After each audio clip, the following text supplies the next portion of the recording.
हो ना, पण शेवटी धमाल आली. खूप मजा आली. म्हणजे इतकी मजा आली, इतकी कमाल आयडिया होती भाऊंची की असं वाटलंच नाही की आधी वाद सुरू होता. त्यावरून मला एक आयडिया आली.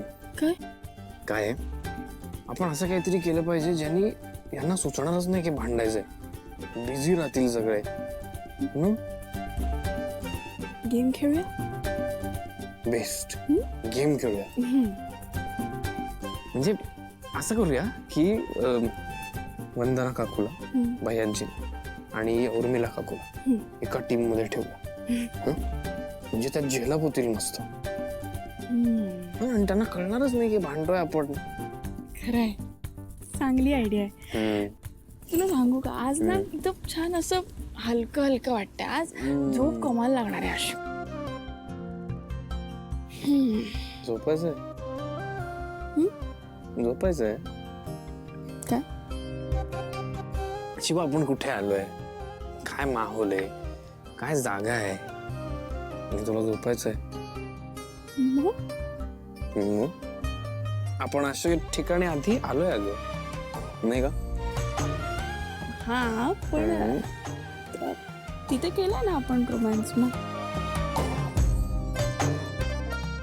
म्हणूनच म्हणतोय मला भांडायचंय. गप्प बस रे आशू, मला नाही भांडायचं. मला भांडायचं नको. आशू, जा ना यार. हे बघ, ज्या कामासाठी आपण आलोय ना त्या कामाचा विचार कर आणि त्याच्यावर फोकस कर. ज्या कामासाठी आपण आलोय ना ते काम आपलं दिवसभर करून झालंय. रात्री कुठे ते करायचं? भांडूयात ना. मला नाही भांडायचं यार. भांडायचंय तुला? नाही, मला मला माहितीये. नाही भांडायचं. तू जा. भांडूया, भांडूया. गप्प. आज रात्री.